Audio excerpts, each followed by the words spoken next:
Hello guys. তো সদ্য সমাপ্ত একটি ক্রিকেট পডকাস্ট ডিসকাশনে সুরেশ রায়না বলেছেন যে জাডেজা তো শুধুমাত্র 4 ওভার করবে, তো জাডেজা অতটা ভ্যালুয়েবল নয়।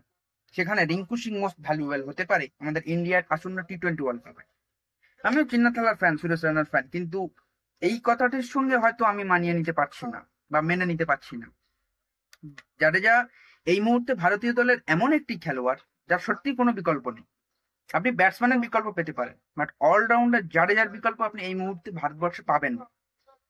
4 ওভার শুধু বল করা নয়, মিনিমাম রেটে বল করেন, খুবই অল্প রান দেন, রান চেপে রাখেন, মোক্ষম সময় উইকেট নিতে পারেন এবং তিনি ব্যাটও করতে পারেন।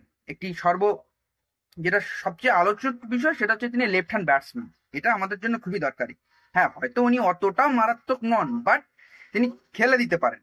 এবং সব থেকে উল্লেখযোগ্য যেটা ভারতের জন্য গুরুত্বপূর্ণ আমাদের দলের জন্য, সেটা হচ্ছে ফিল্ডিং। এই মুহূর্তে আপনি তাকে রিপ্লেসমেন্ট করার ক্ষমতা রাখেন? জাডেজার ফিল্ডিং এর বিকল্প তো নেই ভারত। হ্যাঁ, রোহিত শর্মা, বিরাট কোহলি, সূর্যকুমার, পান্ত বা স্যামসনের মধ্যে যে কোনো একজন, এতগুলো ব্যাটসম্যান নেওয়ার পরও ফিনিশার নেওয়ার কোনো দরকার আছে বলে মনে হয় না। সেখানে রবীন্দ্র জাডেজা বেস্ট অপশন আমাদের ভারতীয় দলের জন্য। তাই যে টিম সিলেকশন হয়েছে যথেষ্ট ভালোই হয়েছে।